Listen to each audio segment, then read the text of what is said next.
अस्सलाम वालेकुम dear students, welcome to my YouTube channel pro physics.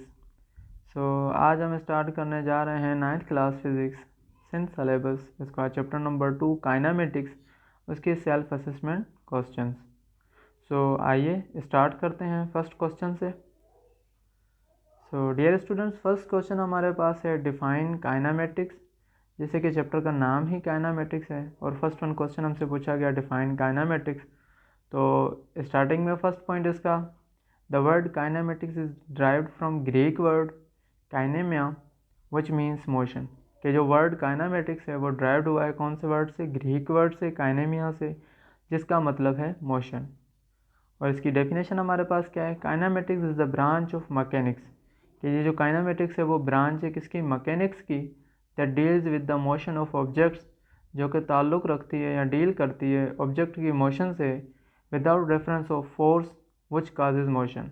जिसके अंदर मीन्स के इस ऑब्जेक्ट के अंदर किस वजह से ये मोशन हो रही है, उसका काज क्या है, तो उसका हम जिक्र ना करें तो इसे सिंपली हम क्या कहते हैं? काइनामेटिक्स। होपफुली आपको ये समझ में आ गया होगा कि काइनामेटिक्स हमारे पास मैकेनिक्स की ऐसी ब्रांच है जिसके अंदर हम ऑब्जेक्ट की मोशन की तो बात करते हैं, लेकिन वो मोशन किस वजह से हुई, उसका काज क्या है, उसका हम जिक्र नहीं करते। सही है। अब मूव करते हैं हम सेकंड क्वेश्चन की तरफ। सेकंड क्वेश्चन है हमारे पास, when a body is said to be in rest. कि बॉडी कब जो है वो कहलाई जाएगी कि वो रेस्ट में है। मैंने दोनों लिख दिया, रेस्ट और मोशन। फर्स्ट वन हमारे पास है रेस्ट। तो रेस्ट हमारे पास क्या होता है? A body is said to be in rest, कि हम कहेंगे कि कोई भी ऑब्जेक्ट जो है वो हालत सुकून के अंदर है। When it doesn't changes its position with respect to its surrounding. कि अगर वो अपने सराउंडिंग के हिसाब से, अपने इन्वायरमेंट के हिसाब से, अपने माहौल के हिसाब से कोई भी चीज़ अपनी पोजीशन चेंज नहीं कर रही, अपनी जगह तब्दील नहीं कर रही, तो हम क्या कहेंगे कि वो ऑब्जेक्ट किस में होगा, या वो बॉडी किस में होगी? वो रेस्ट में होगी। तो इसके एग्जांपल हमारे पास हैं सिंपल से।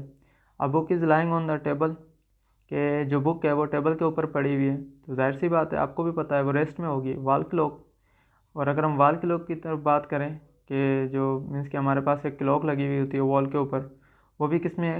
रेस्ट वाली कंडीशन में है। सही है। इसके अलावा भी बहुत सारे एग्जांपल्स होंगे। सही है।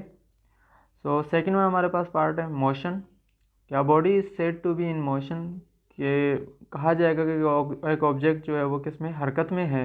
When it changes its position with respect to its surrounding, जब वो अपनी पोजीशन को या अपनी जगह को जो है वो तब्दील करे अपने माहौल के हिसाब से, अपने सराउंडिंग के हिसाब से, अपने इन्वायरमेंट के हिसाब से।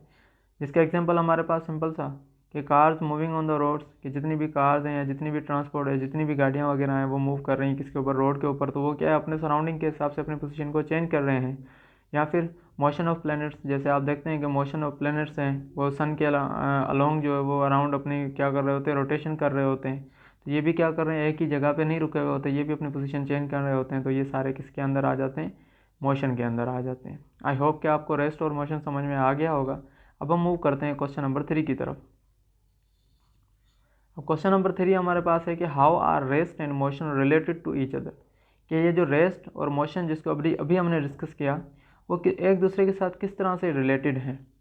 सही है। तो उससे रिलेटेड कुछ पॉइंट, कि एज वी नो दैट, जैसा कि हम जानते हैं, no body in this universe is in the state of absolute, means कि एब्सोल्यूट का मतलब होता है कम्प्लीटली रेस्ट और ऑफ एब्सोल्यूट मोशन। कि हम जानते हैं इस कायनात के अंदर कोई भी ऐसी चीज़ नहीं है जो कि क्या मुकम्मल तौर पे हालत सुकून में हो, या फिर वो मुकम्मल किस में हो? हरकत में हो। सही है। अब सेकंड पॉइंट हमसे क्या कहा जा रहा है? A body at same time can be in rest और in motion depends upon the reference point. कि एक ही वक्त के ऊपर एक जिस्म जो है वो रेस्ट में भी हो सकता है और वो मोशन के अंदर भी हो सकता है। डिपेंड करता है रेफरेंस के ऊपर, कि रेफरेंस आप क्या ले रहे हो, मीन्स आप कहाँ से उसे ऑब्ज़र्व कर रहे हो।